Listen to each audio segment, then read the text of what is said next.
Assalamualaikum, halo, selamat sore, selamat datang di podcast Kabar Tuntas. Bersama saya Elisa Fitri, hari ini kita akan membahas satu topik yang sangat penting dan relevan, mewarisi semangat Kartini di era modern. Kartini bukan hanya simbol perjuangan emansipasi, tetapi juga inspirasi untuk terus memperjuangkan hak-hak perempuan dalam berbagai aspek kehidupan. Kita beruntung sekali hari ini kita bisa ngobrol langsung dengan seorang sosok perempuan tangguh yang juga pemimpin di bidangnya. Kepala Kantor Wilayah Kementerian Hak Asasi Manusia Kalimantan Timur, Ibu Umi Laili. Selamat sore, Ibu. Selamat sore. Kita akan dengar langsung pandangan beliau tentang sejauh mana sih hak-hak perempuan sudah berkembang hari ini, tantangan yang masih ada, dan bagaimana semangat Kartini bisa terus hidup. Tapi sebelum itu, tak kenal maka tak sayang. Dulunya Ibu sebagai Kabid Ham Kemenkum Kaltim ya Ibu ya? Iya, Kemenkum Ham namanya masih. Oke. Mungkin bisa dijelaskan Ibu latar belakangnya gimana supaya yang sebelumnya tidak tahu bisa jadi tahu sosok Ibu. Oke. Saya sih sebenarnya sudah sangat lama ya. Bukan lama ya, baru jadi pegawai. Siap. Baru 30 tahun. Oke. Baru 30 tahun ya. Jadi sudah beberapa kali pindah. Pernah saya promosi pertama itu di eselon 4 itu tahun 2005. 2005 itu sebagai kepala subbidang penyuluhan hukum dan bantuan hukum. Dan lumayan lama di sana, kurang lebih 11 tahun. Saya baru bergeser di kepala subbidang FPPHD namanya, fasilitasi pembentukan produk hukum daerah.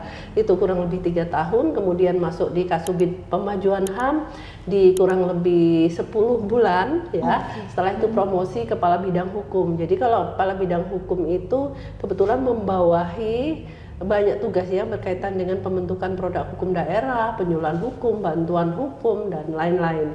Itu kurang lebih 1 tahun, kemudian bergeser sebagai kepala bidang HAM. Nah, di kepala bidang HAM ini lumayan agak lama nih, 3 tahun mendekati 4 tahun. Udah mulai bosan sebenarnya, saya udah berupaya aku pengen pindah deh, kelamaan udah di sini. Ternyata mungkin saya belum dipindahkan, mungkin Allah masih mempercayakan saya untuk meneruskan perjuangan di bidang HAM ini, sehingga ada sedikit perubahan terkait dengan nomenklatur. Akhirnya saya diangkat sebagai kepala kantor wilayah di Kementerian Hak Asasi Manusia. Oh oke. Iya. Berarti sejauh ini yang Ibu lihat nih, waktu sempat lama banget nih di Kabid, ini apa sih Ibu kira-kira? Iya, jadi banyak tantangan ternyata. Tadinya sebelum saya masuk di HAM, pikir saya pekerjaan di HAM ini kan tidak terlalu banyak ya. Saya merasa waktu itu penyuluhan hukum, jaringan dokumentasi hukum, pembentukan produk hukum daerah itu berat gitu. Di HAM tuh santai banget gitu ya. Kayaknya hanya sosialisasi, pembentukan ranham, ternyata tuh sangat luar biasa banyak.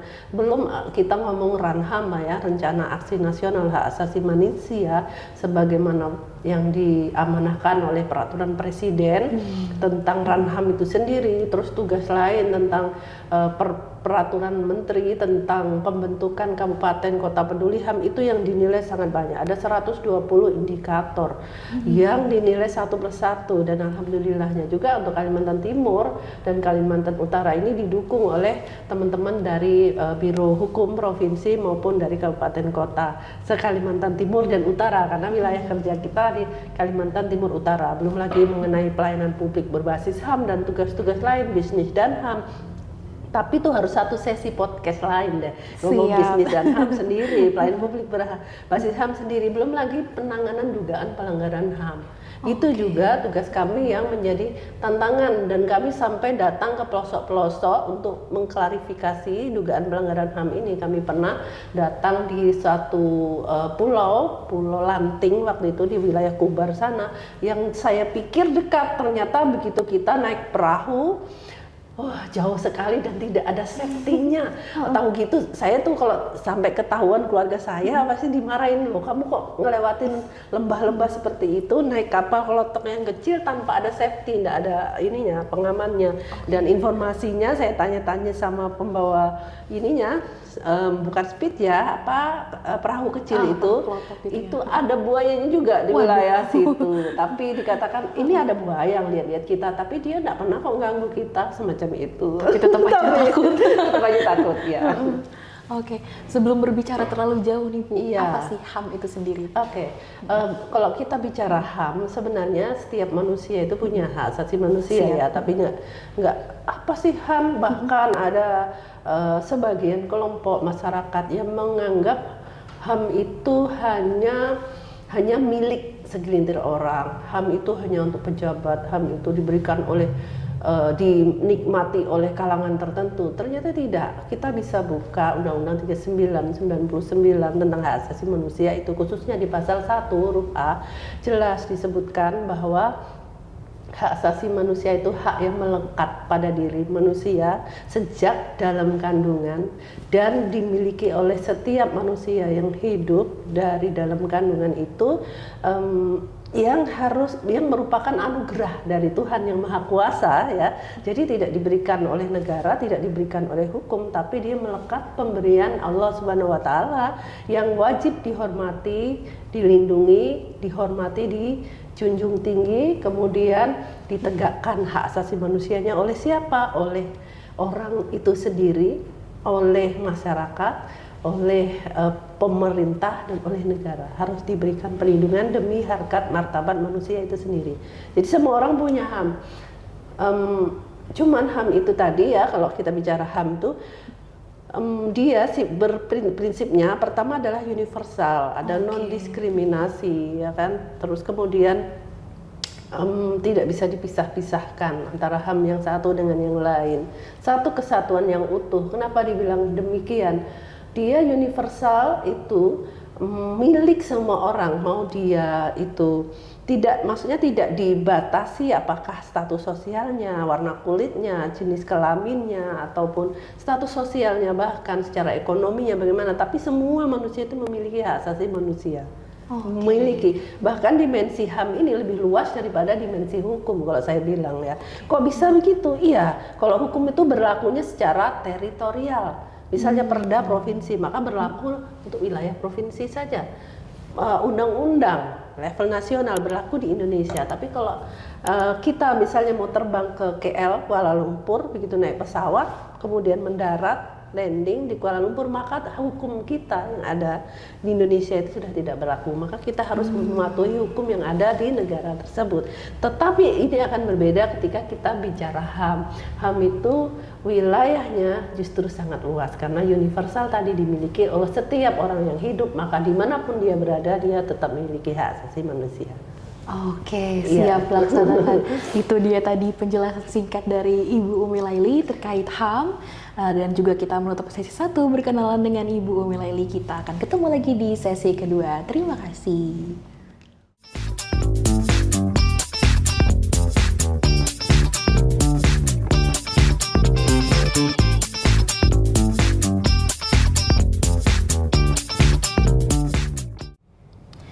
Sesi kedua bersama saya kembali lagi Elisa Fitri di podcast Kabar Tuntas. Kita akan membahas topik yang sangat relevan apalagi masih dalam semangat memperingati Hari Kartini. Yaitu gimana sih hak perempuan hari ini? Apakah perjuangan itu sudah sampai pada hasil yang diimpikan Kartini? Atau masih ada hal yang harus kita perjuangkan bersama? Boleh nih Bu dijelaskan? Oke, baik. Terima kasih pertanyaannya. Jadi kalau kita lihat dari perjuangan Ibu kita Kartini ya, menginginkan adanya hak atas pendidikan, kemudian menginginkan hak atas berekspresi juga ya terhadap wanita, terus kemudian ada hak juga menyampaikan pendapat, itu juga di zamannya beliau ada itu memang sangat dikekang ya, jelas ya. Memang masih ada ketimpangan gender itu sangat kita rasakan. Dan kemudian apakah saat ini juga sudah selesai? Nah, kita akan lihat nanti ya. Intinya kan ada pingitan, kemudian ada wanita itu harus rela menikah dengan suami, menjadi istri keberapapun boleh gitu ya. Bahkan Raden Ajeng Kartini aja juga menikah sebagai istri keempat pada saat itu. Padahal beliau juga lahir dari kalangan orang tua yang bupati lah ibaratnya di zaman itu ya, termasuk juga berada. Cara pendidikan juga di zaman itu belum ada anak-anak khususnya perempuan yang sekolah. Jadi berawal dari keinginan untuk mengembangkan diri, mendapatkan pendidikan ini, Kartini muda itu sampai usia 12 tahun itu dia belajar sekolah dan bergabung dengan di sekolah yang bergabung dengan Belanda, karena di zaman Belanda ya. Tapi setelah dia lulus sekolah, mungkin kalau sekarang tuh istilahnya sekolah SD ya, sekolah dasar itu lulus tidak bisa lagi melanjutkan sekolahnya, dan tapi dia sudah tidak bisa lagi melanjutkan sekolahnya padahal keinginannya sangat luar biasa. Tetapi dia akan karena harus dipingit pada saat itu, harus dipingit dan kemudian harus disiapkan untuk menikah gitu, disiapkan harus menikah. Tetapi Raden Ajeng Kartini tetap berkarya selama dia dipingit pun dia menulis surat-suratnya kan kepada sahabat-sahabatnya yang di Belanda, dan sampai beliau meninggal di usia 25, sangat muda, 25 meninggal pun dari surat menyuratnya itu dibukukan menjadi buku yang dikenal dengan judul Habis Gelap Terbitlah Terang. Nah, ini keinginan luar biasa dari Raden Ajeng Kartini. Nah, saat ini apakah perjuangan Kartini ini sudah berakhir? Kalau kita lihat fenomena yang terjadi ya, nyata sudah kasus-kasus KDRT, kekerasan rumah tangga yang kebetulan juga korbannya kebanyakan wanita itu masih sangat tinggi. Padahal undang-undangnya 2004 ya, 2004 ya, sangat lama sudah undang-undang KDRT, tapi nyatanya saat ini juga masih sangat tinggi kasus kekerasan dalam rumah tangga, termasuk kekerasan seksual yang masih sangat tinggi. Artinya apa? Apakah juga keinginan Kartini ini sudah berjalan saat? Iya, sebagian berjalan. Nyatanya saat ini juga banyak wanita-wanita yang berkiprah di profesinya masing-masing ya, termasuk Mbak Lisa juga saat ini juga sudah jadi presenter, terus saya sendiri juga sudah bisa berperan di sini. Tetapi sebelum ada Kartini, seandainya tidak ada perjuangan ya di zaman itu, mungkin usia belasan tahun harus menikah, terus kemudian setelah menikah dipingit, tidak bisa keluar, dan Raden Ajeng Kartini mematahkan pula tradisi bahwa wanita itu ketika sudah menikah harus nurut sama sekali dan tidak ada keberanian untuk berkarya lagi di bawah suaminya. Misalnya dia juga ketika di usia 24 tahun dia mau menikah, oke saya menikah karena orang tuanya, bapaknya sakit pada saat itu. Oke, karena sakitnya terpaksa saya harus nurutin juga, tidak apa-apa, tetapi ada perjanjian. Sebagai Kartini yang semangatnya luar biasa tentang pendidikan, tentang kesetaraan gender dan sebagainya, maka dia memberikan syarat pada suaminya, kamu kalau menikah saya jangan berjalan tuh harus sampai nunduk di bawah, gitu. Ketika nanti suatu waktu ada untuk pengambilan keputusan, wanita juga punya peran lah, itu kaitan dengan anak. Misalnya kalau anaknya mau sekolah di mana, anaknya apa, saya sebagai ibunya juga diberikan kesempatan untuk memberikan masukan. Jadi jangan hanya laki-laki, dan itu yang dia contohkan dan disetujui. Pada saat itu nggak ada peran perempuan, itu hanya seputar 3-4 ya, dapur, kasur, bilah sumur, dan dapur. Jadi ada 4, kasur, dapur, sumur. Ya, jadi wilayahnya seputaran itu aja dan tidak punya peran apa-apa. Nah, saat ini secara umumnya di level pendidikan, di sektor pemerintahan sudah banyak sekali berkiprah wanita-wanita Indonesia. Tetapi dari sisi lain masih ada tantangan tentunya ya, karena masih ada kasus-kasus serupa kekerasan seksual, kekerasan dalam rumah tangga yang belum tuntas dan korbannya lagi-lagi masih perempuan. Oke. Ibu Umi sendiri, kalau kita menilik semangat Kartini Ibu ya dalam memperjuangkan akses dan kesempatan bagi perempuan, kalau menurut Ibu gimana sih Bu kondisi aktual keterwakilan perempuan di Kalimantan Timur saat ini, khususnya di sektor-sektor strategis Bu? Nah, kalau di sektor strategis sendiri, ini pandangan saya ya. Siap. Sebenarnya kalau secara balancingnya masih tinggi, masih banyak kaum lelaki ya, tetapi tidak ada masalah selama memang yang dikatakan ketimpangan atau ketidakadilan gender itu tidak memberi ruang, tidak memberi kesempatan kepada wanita. Tetapi selama kompetisi rekrutmen diberikan kepada semuanya, laki-laki maupun perempuan, silakan mereka bersaing gitu. Yang ketika yang menang yang memenuhi syarat laki-laki, yaitu artinya ya sudah adil secara gender, tidak ada masalah. Tetapi ketika ada alasan stereotip itu yang perempuan dianggap kalau laki-laki dong jadi pemimpin, perempuan tidak bisa, nanti akan mengandalkan emosionalnya dan sebagainya, itu kan belum terbukti ya kan, masih jadi bahan kajian juga. Tapi berikan ruang-ruang strategis pada wanita. Kenapa? Karena kebijakan-kebijakan ini butuh suara wanita. Kenapa?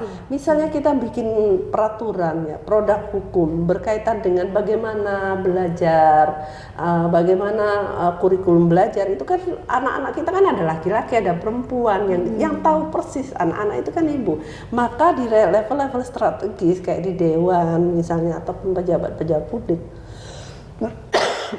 tetap dibutuhkan wanita sebagai pemimpin di situ. Sebagai yang mewarnai dalam mengambil keputusan. Siap, saya batuk. Aman Ibu. Terus nih Bu, kalau boleh tahu, Ibu melihatnya masih ada tantangan besar yang dihadapi perempuan-perempuan di Kaltim untuk bisa tampil ngambil peran Ibu di ruang-ruang pengambilan keputusan. Iya, itu tadi di ruang-ruang pengambil keputusan.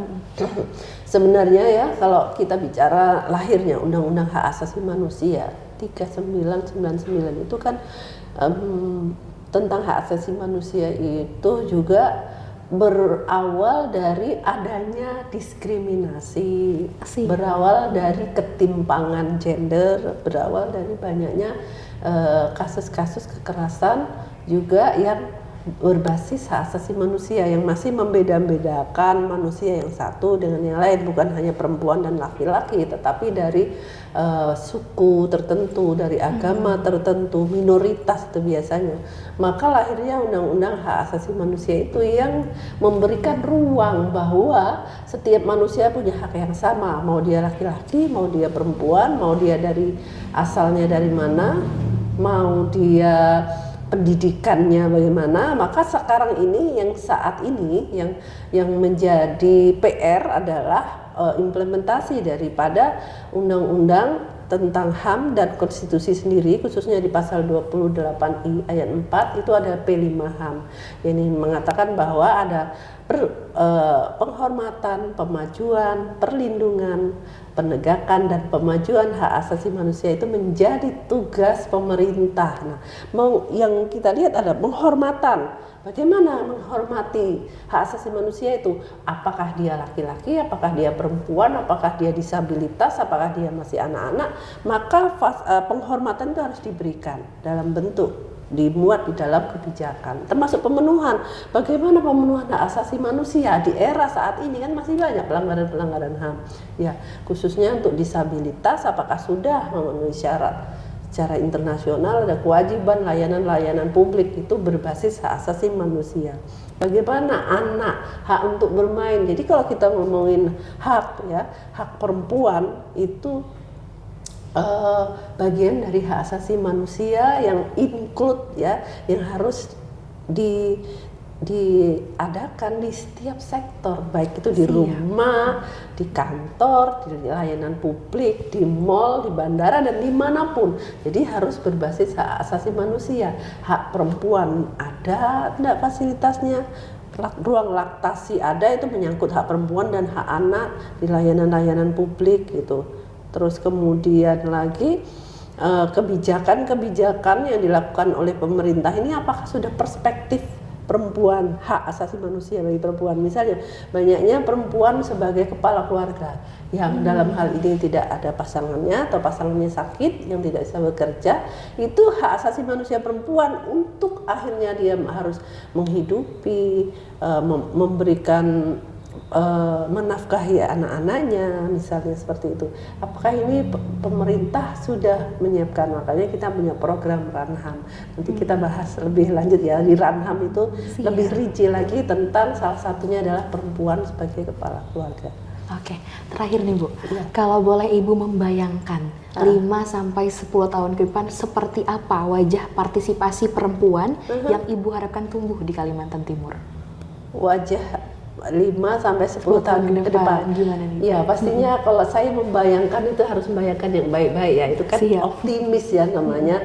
Karena apa yang kita berawal dari mimpi, baru kita harus melakukan, baru itu akan terwujud. Tapi kalau kita sudah pesimis duluan ya, nggak bakalan bisa ini Kaltim maju, nggak akan ada namanya keterlibatan wanita di sektor politik, orang perempuannya aja begini, terus laki-lakinya menganggap dirinya lebih tinggi posisinya dan sebagainya, nggak boleh optimis, nggak boleh pesimis maksud saya. Jadi kita juga tetap optimis 5-10 tahun ke depan tentunya untuk Kalimantan Timur khususnya Samarinda pastinya lebih maju dan kesetaraan, keadilan gender ini pelan-pelan juga akan lebih bagus ya, lebih terbenahi, lebih-lebih lagi Kalimantan Timur ataupun Samarinda ini sebagai penyangga IKN tentunya ini menjadi sorotan ya di media baik itu nasional maupun internasional. Bahkan seperti apa peran kiprah wanita ini juga jadi corong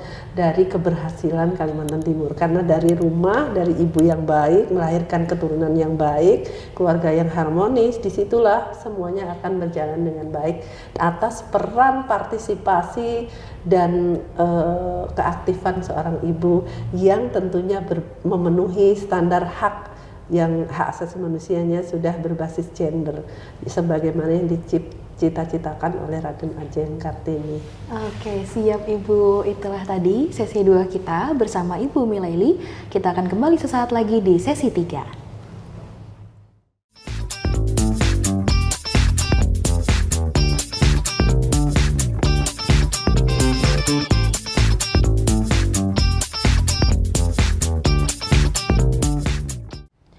Sesi 3 kembali lagi bersama saya Elisa Fitri di podcast Kabar Tuntas. Sebelum kita akhiri, dimohon kepada Ibu Umi Laili menyampaikan closing statement atau pesan penutup kepada pemirsa Kabar Tuntas. Iya, sudah closing ya. Oke, terima kasih. Jadi kalau kita lihat judul dari buku ya, bukunya milik Raden Ajeng Kartini ini ya, judulnya Habis Gelap Terbitlah Terang. Maka pesan saya ya memang kita harus optimis ya sebagai wanita Indonesia bahwa memang habis gelap pasti akan ada terang gitu. Siap. Jadi ketika nanti sudah terang ya akan ada gelap lagi gitu. Karena memang dunia ini kan berputar. Ada dari gelap menjadi terang, terang juga bisa aja menjadi gelap lagi. Tetapi untuk orang-orang yang optimis sebagai wanita-wanita yang terinspirasi dari perjuangan Raden Ajeng Kartini, kalau kita optimis maka jangan pernah menyerah walaupun habis gelap terbit terang, habis terang ada gelap lagi, jangan pernah menyerah karena apapun yang kita lakukan kalau itu ada kebaikan sedikit pun pasti akan kembali kepada diri kita sendiri ya. Kalau diri kita sebagai wanita tidak mendapatkan kebaikan, pastinya akan kebaikan bagi seluruh orang-orang yang ada sekitar kita, terlebih lagi untuk generasi penerus bangsa ini. Jadi tetap berbuatlah baik, tetap berkarya sebagaimana semangat yang diturunkan oleh Raden Ajeng Kartini. Jangan pernah menyerah. Kemudian kita harus punya wanita Indonesia harus punya kesempatan untuk berpendidikan ya, karena bahkan sekolah keputrian pertama kali didirikan di Indonesia itu adalah dari Raden Ajeng Kartini. Sekarang ini sudah sekolah-sekolah, ruang-ruang publik itu sudah sangat banyak dan bahkan untuk Kalimantan Timur juga memiliki gubernur yang memiliki komitmen gaspol ya untuk melanjutkan pendidikan sampai di level S3. Maka jangan pernah menyerah. Samarinda, Kalimantan Timur, wanita-wanitanya luar biasa. Kita harus maju karena dari perempuan yang baik maka lahirlah generasi masa depan yang lebih baik pula. Oke, siap laksanakan Ibu. Nah, itu dia tadi obrolan kita bersama Ibu Umi Laili. Terima kasih banyak Ibu atas waktunya, atas penjelasan dan juga perspektifnya yang sangat mencerahkan. Jangan lupa tetap kritis, tetap peduli, dan sampai ketemu di episode berikutnya. Saya Lisa Fitri undur diri, bersama Kabar Tuntas, kita kupas tuntas. Wassalamualaikum dan salam sejahtera. Waalaikumsalam warahmatullahi wabarakatuh.